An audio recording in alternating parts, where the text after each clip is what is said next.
Hi students. Till now we have discussed about the alcohol. Where we were discussing about the alcohol addiction. तो उसमें हमने अभी तक पढ़ा कि what is the source of alcohol, then what is actually the alcohol abuse, then how the alcohol is absorbed, and how it is affecting the person. And the last video lecture we were discussing that what are the problem caused by the alcohol actually. If someone is a drunkard, if someone is alcoholic, then what are the problem that the person is facing normally?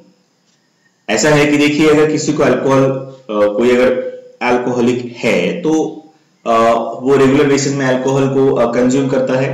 इससे क्या होगा कि that person will have lot of problem, not only physically but also there are some other problems he will face. What are those problems? There is social problem, psychological problem, physical problem. ठीक है ना. सिर्फ ऐसा नहीं है कि patient का मतलब हेल्थ इशू होगा या उनका फिजियोलॉजिकल प्रॉब्लम होगा, but because of the consumption of the alcohol, the behaviours and there are some etiquettes, they are not able to follow it properly. The social etiquette, the social social discipline, they are not able to follow it properly, and also in the family they have a lot of problems because of their behavior. So not only physical effect, they do not have only physical effect or problems. Other than that, the physical effect, they have social problem, psychological problem, and physical problem. So let us discuss little bit in detail. Then we'll move on to the next part. See, social problems मतलब क्या होता है? मान लीजिए कि कोई अगर शराबी है वो या फिर मान लीजिए कोई ड्रंकर है, रेगुलर बेसिस में ड्रिंक करता है, तो if he or she drinks a lot, then they can skip their work frequently. They will be absent. They can be absent in their workplace, and because of this behavior, there will be no one will employ, no one will give them job. So they will be unemployed, and because they're unemployed, they're not working properly. Their economic condition will not good. They will not. Their material tensions will also increase. As we see in the as we always see that people who are having the economic constraints, they they are actually, most of them are normally get addicted to this alcohol. As a result, their family tension, material tension increase. Also, their child abuse also increase. Okay, because of the financial difficulties and problems. Okay, they are facing this type of issues, and it all happens because of the consumption of alcohol. Okay, and finally it can lead to violence. Okay, and now and then we always heard about the news that somebody drunken and killed this many peoples. Okay, तो लोग शराब P के गाड़ी चला के लोगों को मार देते हैं. So these are the things happenings, and these are having social problems, and these are the impact of the society. Okay, next is psychological problem. अब देखो कोई अगर बहुत ज्यादा अल्कोहल कंज्यूम करता है कंटिन्यूअसली, तो उसे क्या हो सकता है? उसे depression, it can cause depression. ठीक है, तो साइकोलॉजिकल प्रॉब्लम भी हो सकता है because it's affect our CNS in such a way. And if there is a depression, someone is going through depression, then suicide attempts can also be an option. The suicide attempts can be, it become common to these people, these alcoholic people. And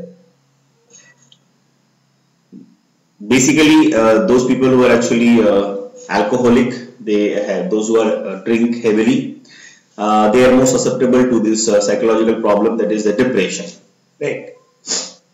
And physical problem that we have already discussed, that fat,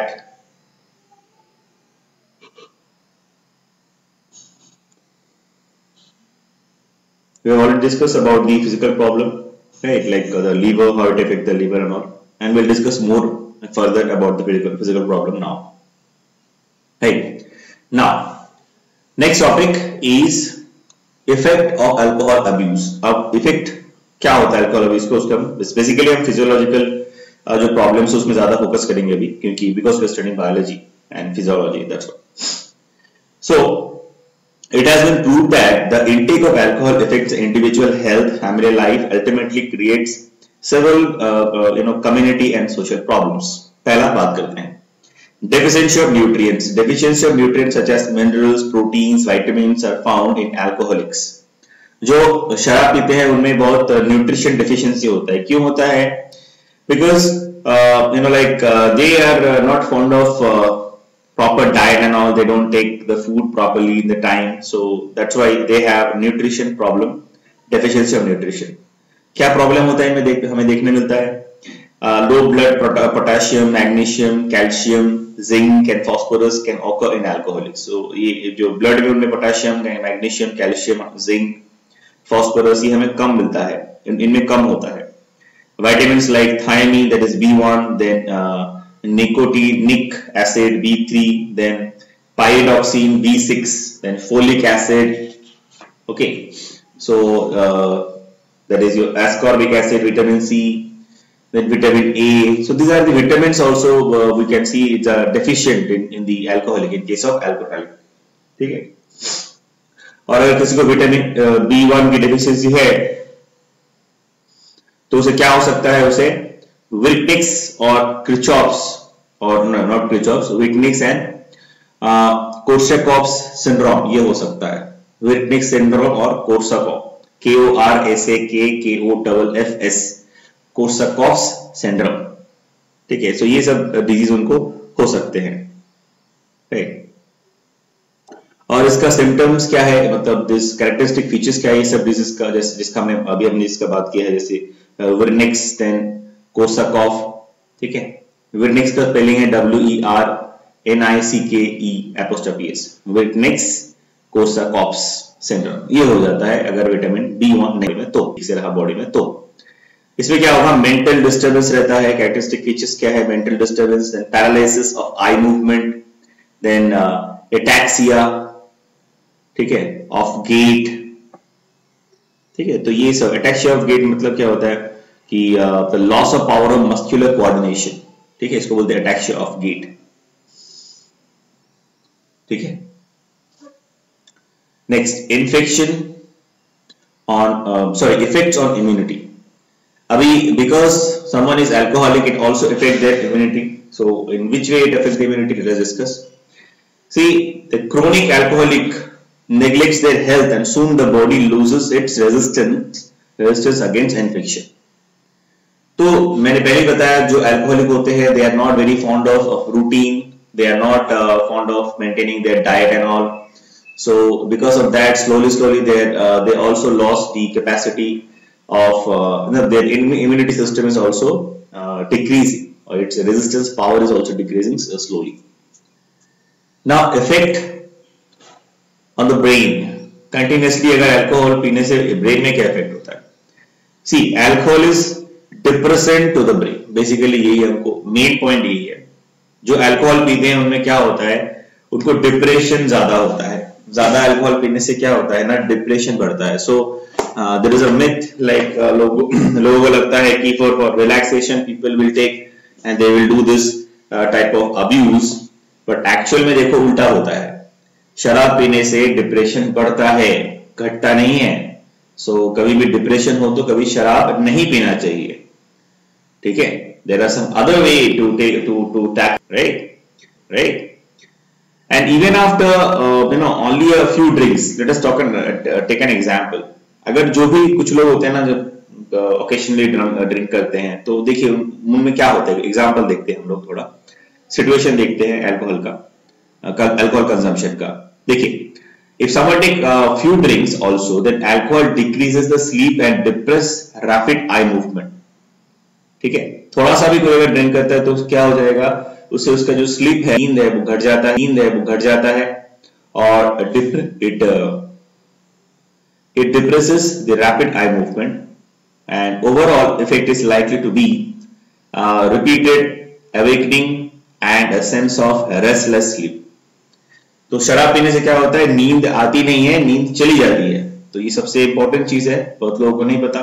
लोगों को लगता है कि अगर शराब पियेंगे तो हमें मजा आएगा, हम अच्छे से और सो पाएंगे, रिलैक्स हो जाएगा. ऐसा कुछ नहीं होता, उल्टा होता है कि अगर कोई शराब पिएगा तो उसे डिप्रेशन हो सकता है, नींद की बीमारी मतलब या नींद ठीक से नहीं आएगी. ठीक है. So that is the reason. Next, effect on cardiovascular system. शराब का कार्डियो मतलब अल्कोहल का कार्डियोवास्कुलर सिस्टम में कैसे इफेक्ट होता है वो डिस्कस करते हैं। देखिए, अगर छोटा सा भी कोई स्मॉल डोज भी अगर कोई अगर अल्कोहल का कंज्यूम करता है, in that case also the blood vessel of the skin and the stomach they get dilated. ठीक है, ओके। इससे क्या होगा, अगर ब्लड वेसल स्किन और स्टमक का डायलेट होगा तो ब्लड प्रेशर पे इफेक्ट डालेगा, है ना। और अगर कंटिन्यूसली ब्लड प्रेशर में अगर इफेक्ट डाला, कंटिन्यूसली ब्लड प्रेशर में अगर हमेशा फ्लक्चुएशन होता रहा, so as a result it can affect the heart, right? It can affect finally the heart, and also it can affect the entire cardiovascular system, right? Next, ये तो पहला एक condition. दूसरा है कि मतलब पहले हमने देखा कि अगर कोई थोड़ा अगर शराब पीता है तो उसका क्या होगा, उनके साथ क्या होगा। अगर someone is taking moderate doses, मतलब ज्यादा भी नहीं पीता या फिर कम भी नहीं पीता, moderate doses who consume, in that case what will happen? See, टिकाइकार्डिया उनमें कॉमन होता है। टिकाइकार्डिया का मतलब क्या होता है, आपने बॉडी फ्लूइड्स और सर्कुलेशन पढ़ा होगा। टिकाइकार्डिया का मतलब होता है increase in the heart beat, okay, and mild rise in blood pressure. तो टिकाइकार्डिया मतलब क्या होता है, अगर कोई व्यक्ति मॉडरेट क्वांटिटी में अल्कोहल कंज्यूम करता है रेगुलर बेसिस में, तो उनमें क्या पाया जाता है कि उसमें जो होगा कि टिकाइकार्डिया मतलब हार्ट बीट बढ़ जाएगा, नॉर्मल से ज्यादा हो जाएगा, ब्लड प्रेशर भी थोड़ा बढ़ जाएगा। इसका मतलब क्या है कि कभी भी कोई भी व्यक्ति अगर अल्कोहल का कंजम्पशन करता है तो उनमें ये वाला सिम्टम्स होता है। ठीक है, अगर मान लो अगर यही चीज बार बार लगातार हर दिन, महीने, साल दर साल ऐसा ही होता रहा किसी में, तो फिर क्या हो जाएगा उनको, they will have a problem in their heart and the entire cardiovascular system. Now the last condition, if someone is taking in large quantity, बहुत ज्यादा क्वांटिटी में अगर कोई अगर ये करता है, अल्कोहल कंज्यूम करता है, तो उनमें क्या होगा, see cause direct myocardial or vasomotor center depression and there is a fall in blood pressure. अब अगर कोई बहुत ज्यादा अल्कोहल कंज्यूम कर ले तो क्या होगा, उल्टा। अब क्या होगा, ब्लड प्रेशर घट जाएगा। ठीक है, ब्लड प्रेशर क्या हो जाएगा, घट जाएगा, बहुत ही कम हो जाएगा। ठीक है, सो these are the problems someone will face if someone is taking the alcohol in a regular basis. So alcohol is also affecting the heart and the cardiovascular system. So people, those who are alcoholic, they will face this type of problem. Next, Mallory-Weiss syndrome. This is one of the syndrome which is normally we can see in the cases of the alcoholic people. So let's see what is that. Mallory-Weiss syndrome. देखो, normally क्या है ना कि alcohol जो होता है अगर dilute form में भी, अगर 10% डाइल्यूशन में भी अगर लोग कंज्यूम करते हैं, तब भी क्या होता है कि we are just discussing that if a small quantity or the dilute alcohol is also, if the alcohol is taken in dilution also, even then it actually stimulates the gastric secretion. ठीक है, ये क्या करता है, gastric secretion कर देता है, stimulate करता है गैस्ट्रिक सिक्रेशन। ठीक है, without any reason. Now acute और एक्यूट जिसको बोलते हैं acute alcoholic intake can result in inflammation of the oesophagus. मतलब थोड़ा सा डाइल्यूशन में अगर कोई अल्कोहल कंज्यूम करता है, उससे गैस्ट्रिक जो सिक्रेशन है वो स्टिमुलेटेड हो जाता है।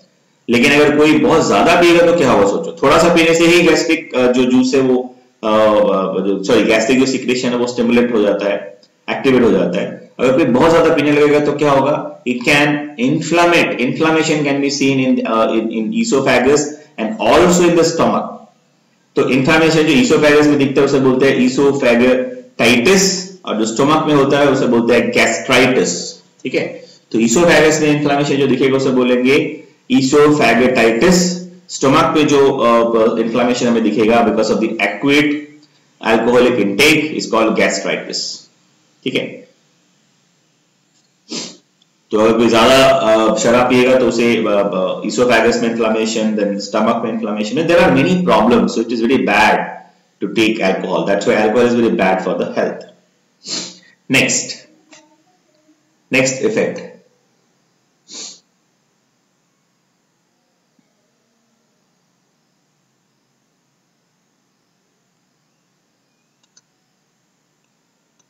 Yeah, sorry. So the next we'll talk about the sixth, diseases of liver. Alcohol basically बहुत ज्यादा डायरेक्टली इफेक्ट करता है लिवर को. तो लिवर में क्या क्या प्रॉब्लम हो सकता है because of alcohol consumption? Let us discuss. See, alcohol is actually absorbed alcohol is actually carried directly to the liver. Blood मतलब स्टमक इंटेस्टाइन में अल्कोहल एब्जॉर्ब हो जाता है, इसके बाद ये कहां चला जाएगा? जैसे पिछले क्लास में डिस्कस किया था, लिवर में चला जाएगा, है right. Then where actually in the liver it becomes preferred fuel. इसको लिवर यूज करता है एज अ फ्यूल. ठीक है, अब इसमें क्या क्या इफेक्ट होता है लिवर में बात करते हैं. देखिए, अगर कोई अल्कोहल कंजम्पशन करता है और उसमें उस व्यक्ति के बॉडी में अगर वो if someone is taking alcohol and is not maintaining the proper nutrition, proper diet, then the person will face a lot of problem. Okay, so the chronic alcoholism can cause the certain condition we'll discuss now. So the condition what we are discussing, it is only happening in case of the people who are chronic alcoholic.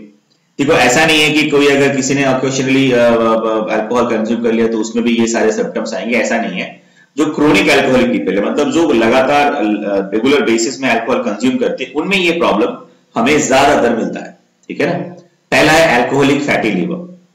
देखो, liver क्या होता है ना, बड़ा हो जाता है, yellow colour का हो जाता है, ग्रीसी हो जाता है एंड फॉर्म हो जाता है. ठीक है, and increases the fat synthesis in the liver and it leads to fatty liver syndrome. देखो, फैटी लिवर का मतलब क्या होता है? जैसे हम बोलते हैं ना, अरे ये तो फैटी हो गया, मतलब मोटा हो जाता है, अपने साइज से बड़ा हो जाता है. तो वैसे ही जब लिवर अपने साइज से बड़ा हो जाता है तो हम लिवर को बोलते हैं फैटी लिवर. और वो होता कैसे है? क्योंकि जो लिवर, हमने कल भी बात किया था कि जो आपका अल्कोहल है वो क्या होगा, इसको लिवर यूज करेगा और फैट बना देगा, है ना. तो जब फैट बनता रहेगा लिवर में, तो हेपेटोसाइट्स जो सेल्स हैं, लिवर जिस सेल से बना होता है उसे बोलते हैं हेपेटोसाइट सेल, हेपेटोसाइटिक सेल्स. तो उनके बीच में जाकर फैट स्टोर हो जाएगा और इससे क्या होगा, जो एक्शन एक्टिविटी है हेपेटोसाइट सेल्स का वो भी घट जाएगा, उसकी एफिशिएंसी घट जाएगी और साइज जो होगा लिवर का वो भी बढ़ जाएगा. As a whole the liver's efficiency will decrease and the size will increase and that condition is called fatty liver and that is also known as fatty liver syndrome. ठीक है, इससे क्या होगा, बहुत इंडाइजेशन होगा, प्रॉपर्ली जो secretion होना चाहिए बाइल जूस का वो ठीक से नहीं हो पाएगा. So the patient will form lot of problems. Next, alcoholic hepatitis. ये क्या होता है?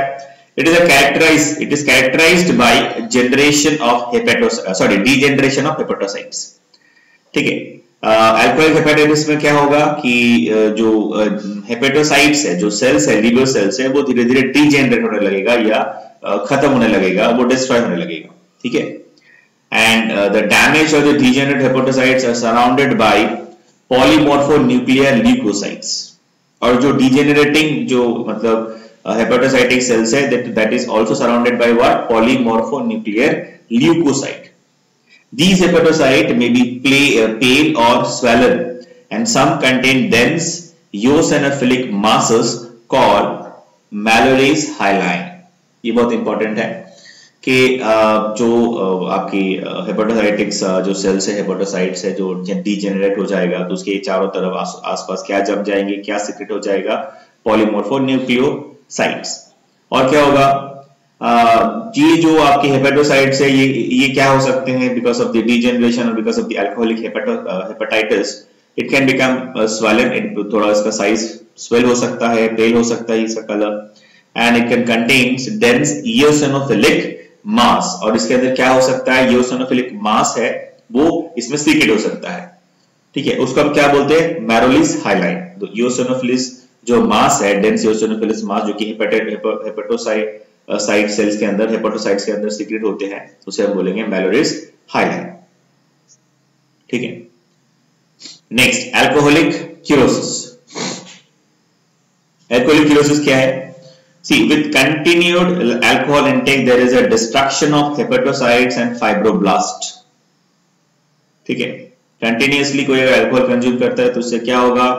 Hepatocyte cells and fibroblast cell जो कि लिवर में है वो धीरे धीरे डिस्ट्रॉय हो जाएगा. ठीक है, and the stimulation of collagen protein formation. और उल्टा क्या होगा? कोलाजन प्रोटीन बनना, मतलब उसका फॉर्मेशन ज्यादा होने लग जाएगा और हेपेटोसाइट्स और फाइब्रोब्लास्ट सेल्स ये क्या होंगे? डिस्ट्रॉय होने लग जाएंगे. and because of the destruction of the hepatocyte and fibroblast cells and stimulation of the collagen protein formation, what will happen? ये कोलेजन जो प्रोटीन है वो बनता रहेगा और क्या होगा? It will start to deposit. Okay, and as a result the liver shrink in size. इससे क्या होगा? लिवर का जो साइज होगा वो घट जाएगा and it become and this leads to cirrhosis. इसी को हम बोलते हैं लिवर cirrhosis और alcoholic cirrhosis. ठीक है?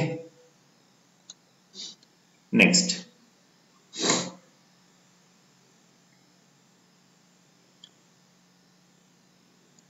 next is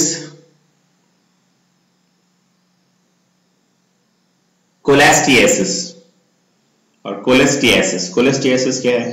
See, it is a stoppage in the flow of bile and it is characteristic by jaundice, abnormal pain and hepatomegaly. तो कोलेस्टियासिस क्या है? It is a condition. ये कंडीशन है, उस समय होता क्या, जैसे हमने पहले भी अभी डिस्कस किया ना कि लीवर के सारे प्रॉब्लम, इससे क्या होगा? फाइनली क्या होगा? कोलेस्टियासिस हो जाएगा. इससे क्या होगा? जो बाइल का सिक्रीशन है, ठीक है, वो जो फ्लो है बाइल का वो ठीक से नहीं हो पाएगा, वो बंद हो जाएगा या बहुत ही कम हो जाएगा या इरेगुलर हो जाएगा. ठीक है, और इससे क्या होगा? The person will suffer from jaundice and the size of the liver will also increase which is also known as hepatomegaly. ठीक है, एनलार्जमेंट ऑफ द लिवर.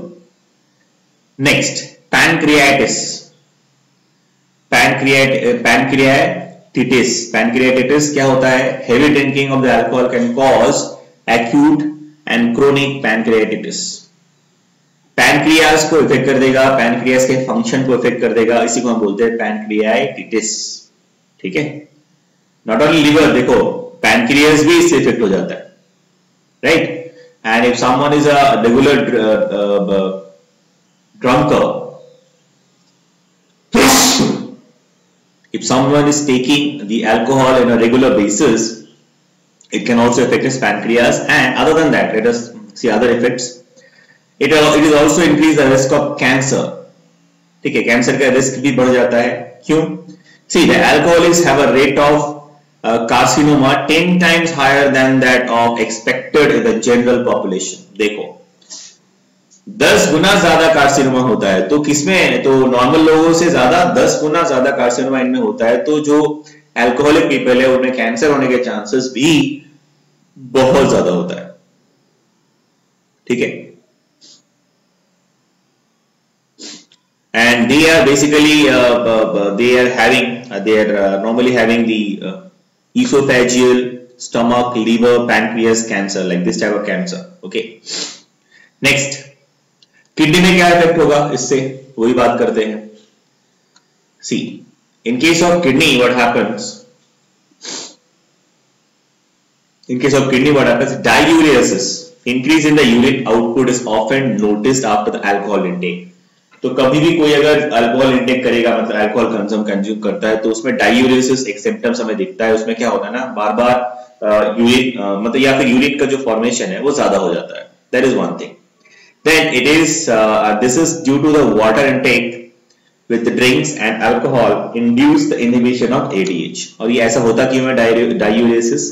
क्योंकि अल्कोहल क्या करता है? एडीएच को स्टिमुलेट, इसका जो एडीएच का जो सिक्रीशन है वो स्टिमुलेट कर देता है.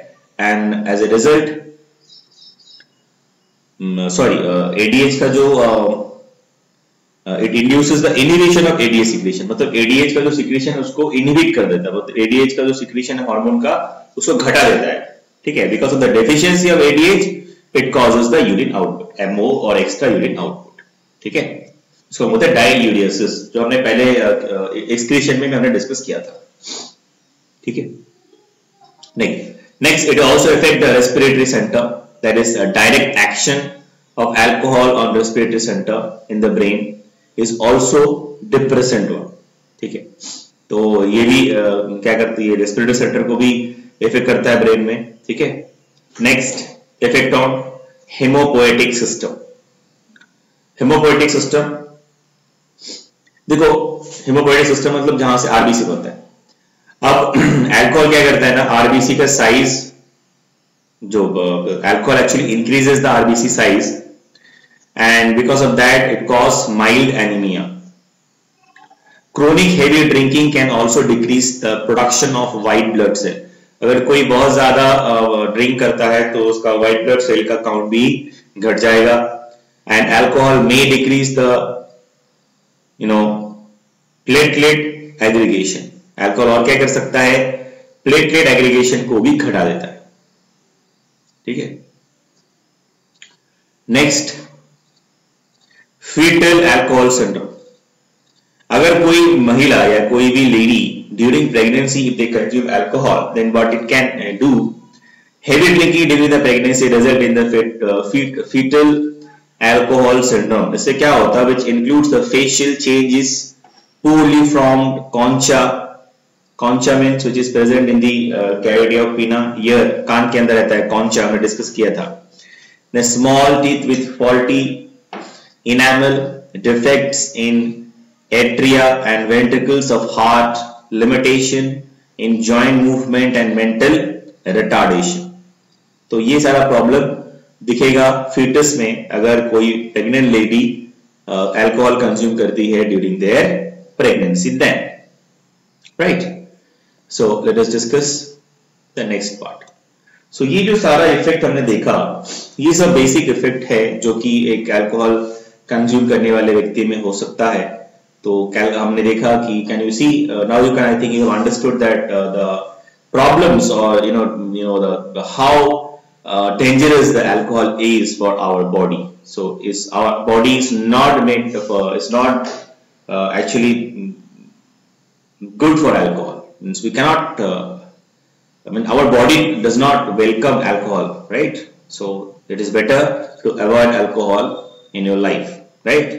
That is why we are studying. That is why it is included in your syllabus. So let me discuss this. I will take 1 or 2 minutes before we move on to the next part. See, why we are studying all this? Like next, after this we'll study about the drugs and all. Because in the early stage, now this is the time, teenage. The most of the people, they are getting susceptible to different types of addiction like smoking, then drinking, drugs. Right, so now that is why we are included. That's why that is why it is included in the syllabus, so that the people, the students can understand at the very early stage that what are the harmful effects of alcohol, drugs, and the tobacco, so that they can avoid it in their life. Chalo, next move on to the next part. Yeah, de-alcoholism. अब D alcoholism का मतलब क्या होता है, treatment of alcoholism is called de alcoholism. So आप लोगों ने बहुत बार सुना होगा कि अल्कोहल छोड़ने के लिए बहुत सारा एडवर्टाइजमेंट भी आता है, टीवी में आता है, बहुत जगह आता है. तो सो अल्कोहल छोड़ना, आप बोलोगे सर क्या है अल्कोहल, मतलब कोई भी नहीं पिएगा उससे क्या है, कोई पी रहा है तो नहीं पिएगा, ऐसा नहीं होता. ऐसा हमने अभी शुरू में पढ़ा था ना, एडिक्शन क्या है. कोई अगर किसी पर्टिकुलर सब्सटेंस के प्रति या उसके ऊपर एडिक्टेड हो जाता है, physically mentally completely, not only सिर्फ mentally, physically भी वो addicted हो जाता है. मतलब when they want to leave it, जब वो उसको छोड़ना चाहेंगे तो there will be some withdrawal symptoms. पहले भी हमने देखा है. withdrawal symptom मतलब they cannot leave it voluntarily, अपने मर्जी से उसे वो छोड़ भी नहीं पाते हैं. तो उसके लिए उनका एक, देखो एक्चुअली क्या है ना, ये this are a type of disease as declared by the WHO. तो जो ड्रिंकिंग है ना, आदत जो होता है ड्रिंकिंग का, स्मोकिंग का, एक डिजीज होता है. तो डिजीज से निकलना इतना आसान नहीं, डिजीज से मतलब वापस नॉर्मल होना उतना आसान नहीं है. तो उसके लिए ट्रीटमेंट होता है. उसी को हम बोलते हैं, जैसे अल्कोहल के लिए अगर किसी को अल्कोहल छोड़ना है तो उसे हम बोलते हैं D alcoholism. Treatment of alcoholism is called de alcoholism. Okay, it includes the treatment of withdrawal symptoms and the treatment of alcoholics. It requires help from family, friends and society to break off the habit. Basically क्या है ना, alcoholic जो symptoms होगा, इससे patient को या जो alcoholics है उनको अगर अल्कोहल छुड़ाना है तो friend, family, even doctors, everybody have to support them. ठीक है, तो इसमें कुछ स्टेप है. पहला स्टेप क्या है, फर्स्ट हम एक करके डिस्कस करते हैं. The treatment of withdrawal symptom. जैसे first step is to perform thorough physical examination in alcoholics, so we are considering to stop drinking. तो जैसे हमने पहले बात किया कि जो अल्कोहल पीते हैं उनमें बहुत सारा कॉम्प्लिकेशंस होता है. उनमें डिप्रेशन हो सकता है, मतलब साइकोलॉजिकल प्रॉब्लम हो सकता है, फिजिकल प्रॉब्लम मतलब उनमें न्यूट्रिशन डेफिशिएंसी हो सकता है, उनका लीवर वीक हो सकता है, उनमें कार्डियोवास्कुलर प्रॉब्लम हो सकता है, उनमें बहुत सारा प्रॉब्लम हो सकता है. तो विथड्रॉल सिम्टम्स अगर हम देखेंगे तो उससे उनकी मौत भी हो सकती है. They can die also. So that is why the first thing is that we need to check the physical status of that particular patient or the person. Second, the second step is to give patient adequate nutrition and rest. Next क्या है, patient को, जो patient है उसे बहुत particular quantity में जो nutrition मतलब मिलना चाहिए वो देना चाहिए और उनको रेस्ट करना चाहिए. थर्ड स्टेप क्या है, दी benzodiazepines. Benzodiazepines are the drugs of choice of withdrawal symptoms. एक ड्रग होता है जिसका नाम है बेंजोडायजेपाइन्स, यूज किया जाता है डी अल्कोहलिज्म के लिए, मतलब अल्कोहल को छुड़वाने के लिए ये दवाई यूज की जाती है लोगों के अंदर. ठीक है.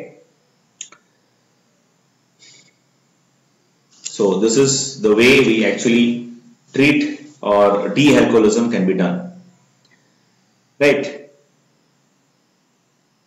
So we'll discuss a little bit other points in the next video lecture. So till then, take care. Thank you.